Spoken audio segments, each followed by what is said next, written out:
Now, I want to continue the story itself.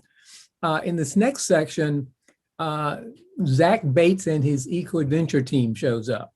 And they're in another part of the world right now, but they're feeling a disturbance. And, one of the chief members of the team is Rakit, who is the last living magic cat, and her flying dog companion, Samson. So they're making an appearance and they're realizing something's up, and they have the suspicion that something's going on in the New York City area. So they decide to go first and take a trip to another part of the world to learn more about what is it to have, what is what are sentient beings? And they go to Sri Lanka to find out about that. So we're going to pick it up with Ben picking up the next part of it, shifting back to where we meet one of the main characters of the book, Faith, and she's now older. She's, I believe, about 12 years old, and we'll let Ben kind of take it up from there as she meets Teddy.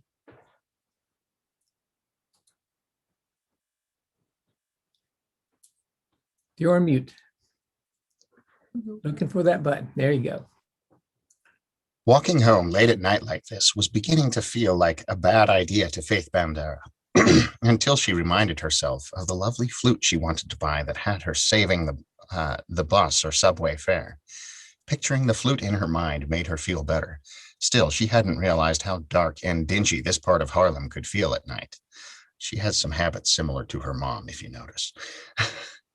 Realizing she was still several blocks from the security of her home, she retrieved the small wooden recorder from the purple pack she wore crisscrossed from one shoulder to the other side of her waist with the words, "Be kind," embroidered on it. While the recorder didn't have the same range or melodious sound of a flute, she still enjoyed playing it and found it often calmed her, and maybe, just maybe, heightened her empathic powers that often came in handy during such situations.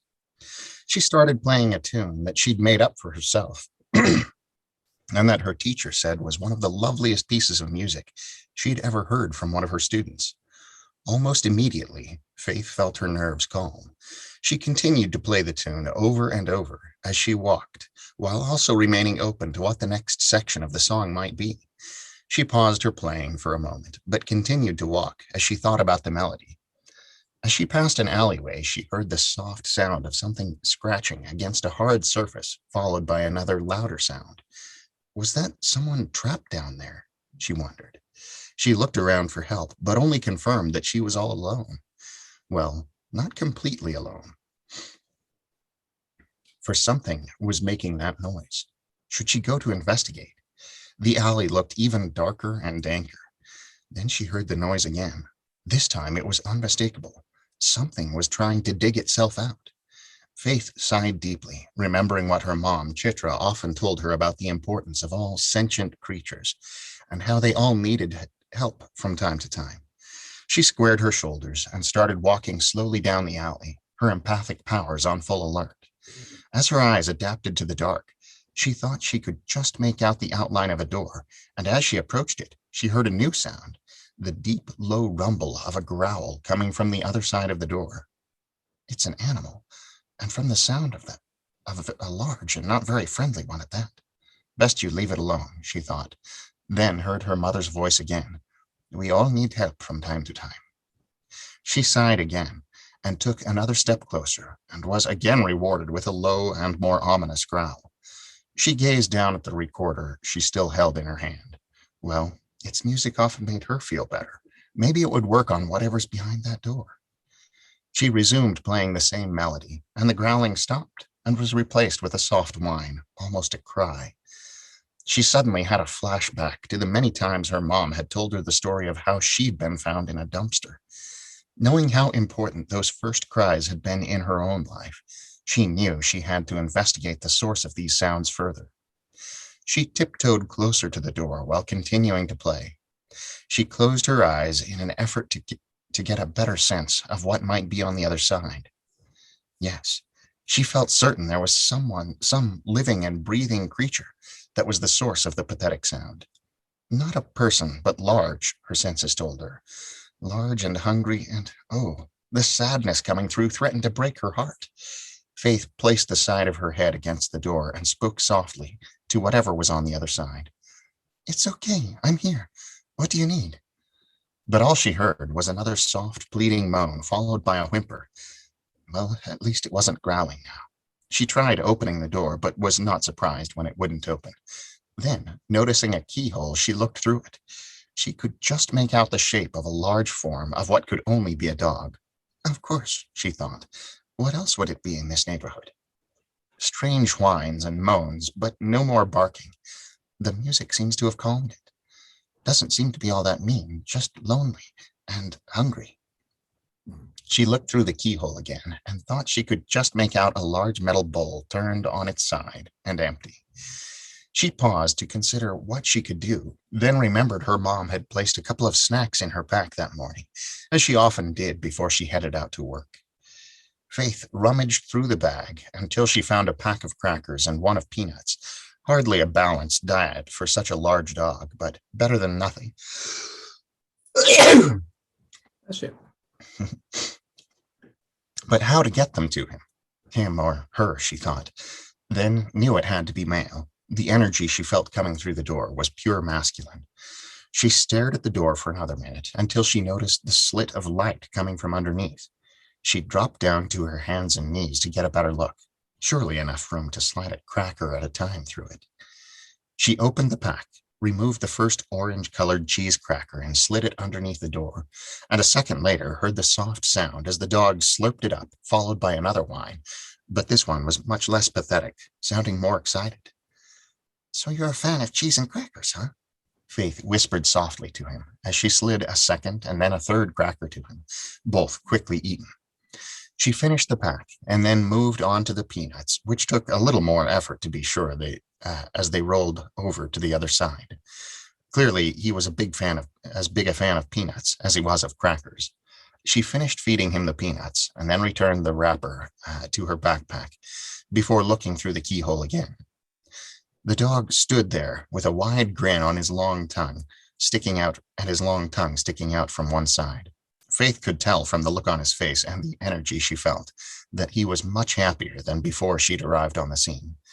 "I wish I had some water to give you," she said as she looked around, but couldn't see any solution to that problem.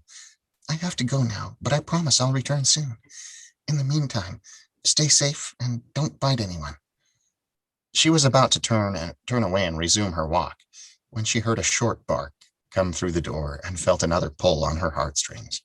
She loved dogs. In fact, she loved all animals, though if she was honest, she wasn't all that crazy about spiders or worms.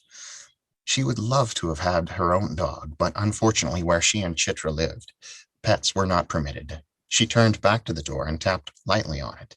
One tap, followed by 4 quick taps, then paused before ending with 3 taps. It had always been her mom's and her secret code for "I love you." Okay.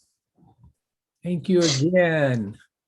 Thank you again. Again, we're going to summarize a part of the story, but I also want to make sure we're tapping into all of Megan's insightful information about pet care itself. So, Megan, what are some of the other common questions that arise and helpful suggestions that you can make for our young people? Yeah, so when we're thinking about getting a dog or a cat or another pet to bring into our home, we want to make sure that we have all the things that they're going to need, right? So we want to make sure that we're prepared when we bring them in, that they have a space of their own in the home. So their bed close by to the family, or a crate if you're going to crate train them. Supplies like food and water bowls, a leash and a harness for your dog. If you're getting a cat, a scratching post, a place to perch. Cats love to perch up high, and a hiding place. So cats like to hide as well. So a little bed, and making sure that you have all the things that you need. So a collar, with a name tag on it, because if our pet gets lost, we want to have that tag on there that gives the information of how to find the owner. So we make sure we get all of these things together before we bring the pet home, so we're prepared when they come to our house. Very good. Very good. Yes, I would say particularly having that collar and with a name and phone number. So, because puppies sometimes, even when we try our best to keep them confined, they like to escape and get away. And it looks like we have another pet from with the grubs there. I trying to remember. Oh, could that be Elvis? Oh, what a good name. I love that. And a hot dog toy. I thought I recognized him. Very good. Millie also had a question earlier. Oh, yeah, sure. Who has the question? I'm not, let's see, let me switch over to the view where I can see everybody for just a moment here. The question. What should you do if you find a lost cat or dog? That is a really good question, Millie. Thank you. And so if you find a lost cat or a dog, you want to first get your parent if you're not already with them, because we want to make sure that we're safe. And we want to not approach the animal if they're showing signs of aggression, because sometimes if they get lost from their home, they get really scared and nervous when they first see you. So we want to make sure that they're not showing any signs of aggression, not trying to hiss or bark or growl at you, depending on, what animal you find. And then here in Henderson County, we actually have a animal enforcement unit. And so if you do find an animal that you can approach, you can call them and they can help you with that. But a lot of times when a pet is lost, their owner is usually within a 2-mile radius of where you found the pet, and they've just gotten away. And so what you can do is look to see if they have a collar for that tag that we talked about. But another thing that a lot of pets have is a microchip. Have you ever heard of one? Does your dog have one? Elvis has one. Watson has one too. It's like a size of a grain of rice, little microchip that's right underneath their skin. And vet hospitals, rescue groups, animal places, we all have these universal microchip scanners.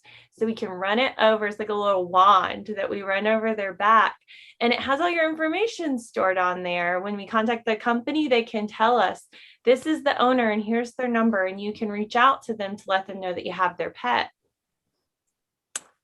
Very good. Great question. But what if they don't have a chip? What happens if they don't have a chip or a collar? Sure. So we actually, with the Blue Ridge Humane Society for our area, we have a lost and found helpline, and you can text that line, and they can give you some more information on the appropriate steps. But sometimes people will be able to keep the pet at their home till they find the owner, or they could go to the animal shelter and they can look for their owner there, because we take in lost and found pet reports. So if someone says, oh, I'm missing my pet, I can't find it, and we get a call from you that says, hey, I found this pet, and we can match you up with them. So there's a lot of resources out there for that. Good question, Millie. Yeah. And nowadays, with social media, I've seen a lot of pets get relocated to their proper home by somebody taking a picture and or description and saying where they were found. And animal lovers all over will spread that information itself. So yeah,